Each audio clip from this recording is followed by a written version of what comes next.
This 160-year-old skull was found in an English pub, and inside lay a disturbing handwritten note. Danish doctor Kim Wagner is a senior lecturer in British Imperial History at the Queen Mary University of London. One day, the most peculiar email he's ever likely to read dropped into his inbox.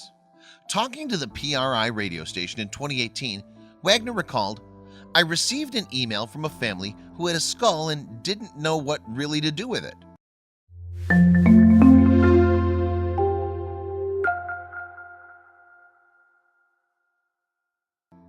Wagner subsequently arranged to meet the family, and they told Wagner that they'd inherited the skull from their parents. Their mom and dad had taken possession of it when they'd bought a pub, the Lord Clyde, in 1963 in the southern English seaside town of Walmer. They'd found the skull languishing under a pile of junk in the back room. The skull was in rather poor shape though. Yellowed by age, it's missing its jawbone and several teeth, with the remaining molars loose in their sockets. So it's fair to say that it hasn't been cared for as carefully as it might have been. When the skull had come to light back in 1963, it had caused somewhat of a sensation, including coverage in the local paper. There had even been pictures of the pub's owners proudly posing with the grisly trophy, the BBC recounted in 2018. But in a different age, the current owners of the skull were far from happy to have this gruesome artifact in their possession, and so they'd contacted Dr. Wagner. Moreover, this wasn't just any old random skull, it was a skull with a documented history. That took the shape of a handwritten note, inscribed on a tattered piece of paper and obviously very old. The 170-word document had been carefully folded and inserted into one of the skull's eye sockets. And the contents of the note immediately engaged Dr. Wagner, as they were profoundly relevant to his academic field, the study of the British Empire. Quoted by the BBC, the note starts, "Skull of Havildar Alum Bech, 46th Regent, Bengal North Infantry, who was blown away from a gun amongst several others of his regiment. He was a principal leader in the mutiny of 1857 and a most ruffianly disposition." The mutiny referred to as a mass uprising of Indian soldiers and others against British rule. But Wagner still needed to verify that the skull and note were truly connected to one another. As he wrote in his 2017 book, The Skull of Alum Bech, "The first thing I had to do was to confirm that the skull itself matched the story. If, for instance, it turned out to be that of a 90-year-old woman, then that would have been the end of it." As a result, Wagner passed on the skull to the Natural History Museum of London. There, Dr. Heather Bonney examined it. She concluded that the skull was from a mid-19th century male in his 30s, most probably of Asian descent. There was no signs of violence, however, but this was not as surprising as it might seem.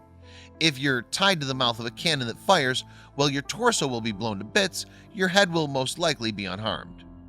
So this skull had belonged to a man actively involved in what the British have historically called the Indian Mutiny.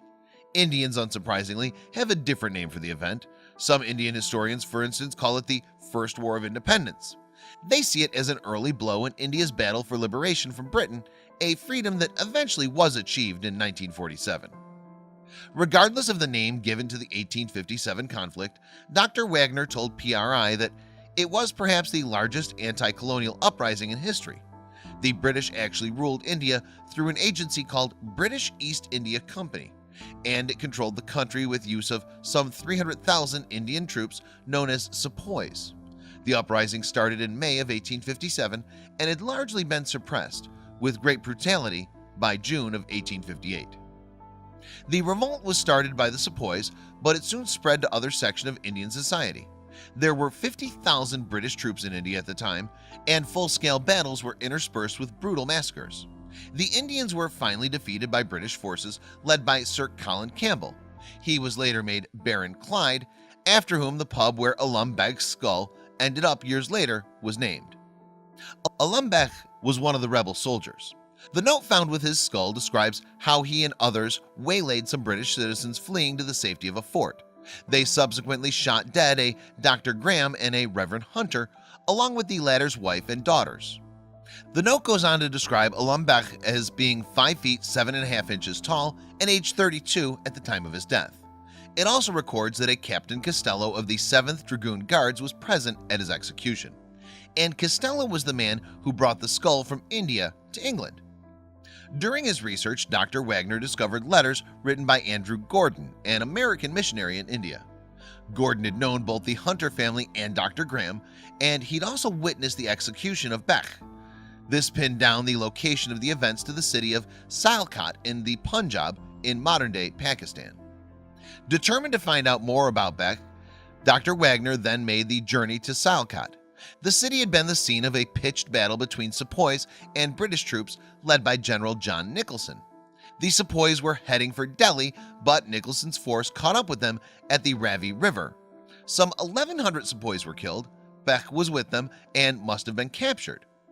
Wagner's research has shown that Beck was most likely a Sunni Muslim who hailed from northern India.